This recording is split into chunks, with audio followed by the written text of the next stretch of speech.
Speaking in front of a large group of people in person can be nerve-wracking. About 77% of the general population, in fact, have a fear of public speaking, also known as glossophobia, in case you didn't know that.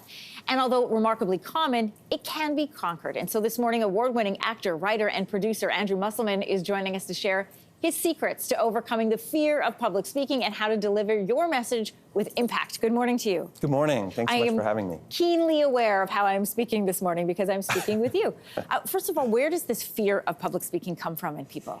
Listen, I think it's a really natural fear because, it goes back to when we were cave people. We want to be accepted by the group. We want to make sure that we're not shunned. So when you're in front of a group of people, it's natural to worry about how you're going to be judged. It's natural to not want to be rejected by them. So I think it's a very natural fear that people have. And once we can assure people that this is very normal and natural and it doesn't make you abnormal, what would be your first step to overcoming that fear? I would say, first thing is to recognize that there is hope and also to not beat yourself up over it. I mean, you said that stat that 77% of people are afraid of this. So it's a very common thing. But also, I come at this work from the approach of being a professional actor. Mm-hmm. And so I think speaking is a physical skill. It's something that we can all learn and practice and develop. So, you can hire a coach like me, you mm-hmm. can read books on the subject, you can watch YouTube videos. I think, that idea, that recognition that you can overcome this is a huge first step. For people who might be more naturally shy or perhaps more introverted, what's the key to success in being able to speak publicly? I think, there's three techniques that I really would like to talk about, which is breathing, body language, and energy. And, breathing is huge. When we get nervous in front of people, we go into a kind of fight, flight, or freeze. Mm-hmm. So our muscles tense up. And because of the body-mindset connection, that muscle tension will manifest as emotional tension. It'll just make us feel more stressed.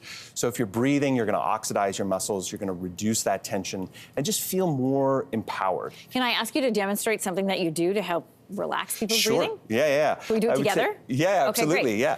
I would say the first thing is you've got to focus down here into your tummy. Okay. So often what happens when we get nervous, we breathe into our upper chest, okay. which just kind of reinforces the fear. So if you put your hands on your tummy here, okay. and if you just take a deep breath in through your mouth, and just, feel the abdomen expand on the inhale, yeah. and rise on the exhale. So you want to think, it's almost like an accordion or like okay. a bellows. You think of your whole abdomen and rib cage expanding as you breathe in. Okay, after you breathe, then what? Well, then I would say the next thing that's important is to think of your body language. Okay. Body language is so important to how we're perceived. So you want to think of what your body is saying. If you're slouched over, you look apathetic. If your arms are crossed, you look closed. Defensive and closed off, exactly. So you want to think of having an upright posture and using expansive gestures.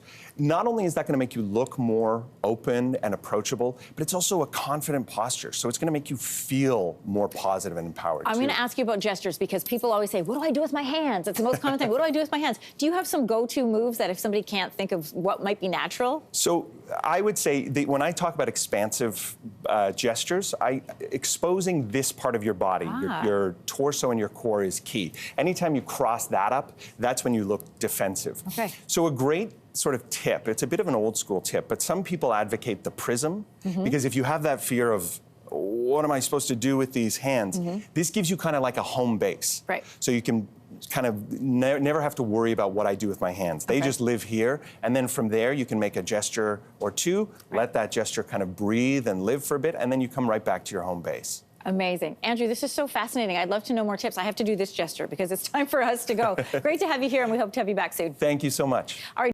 Hey, thanks for watching. If you liked this, be sure to subscribe here, or you can check out more Your Morning videos right here.